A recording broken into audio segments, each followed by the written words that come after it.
ខ្យល់ហើក្ដៅមិនអូនរុញរីចាំទាំងកាពីព្រំដែនទឹកដីមិនខ្លាចលើយហត់មិនថាយប់ថ្ងៃប្រាក់លីដើម្បីរក្សាសន្តិភាព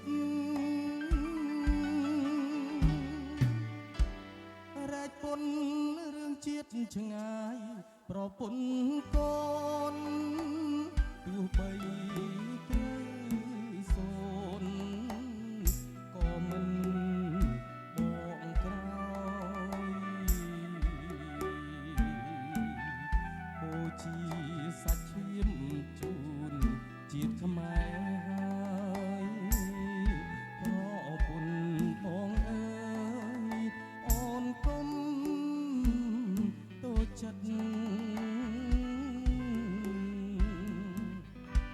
ម្ខាងជាគ្រួសារម្ខាងកិច្ចការជាតិ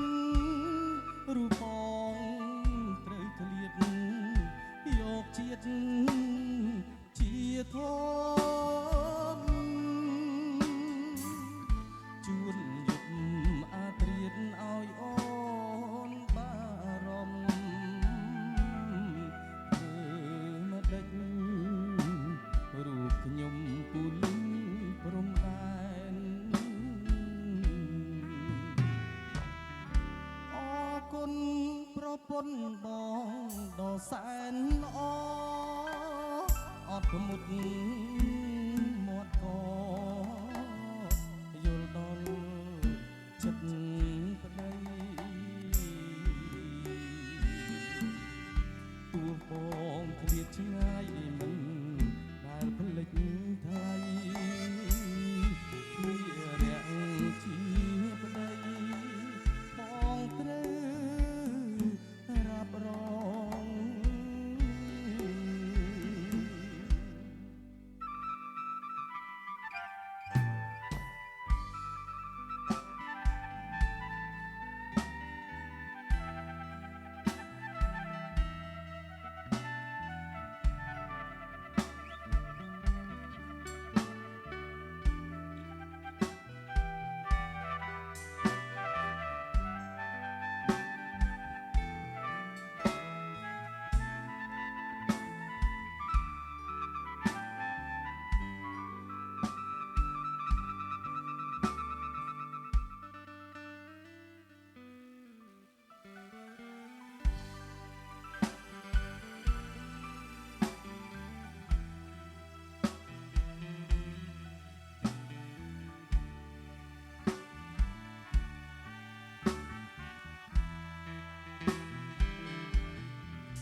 ម្ខាងជា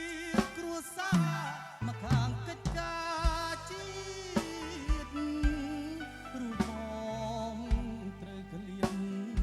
យកជាតិជាធំជួនយប់អាត្រៀតឲ្យអូនបារម្ភធ្វើម្ដេចរូបខ្ញុំពូលីព្រំដែន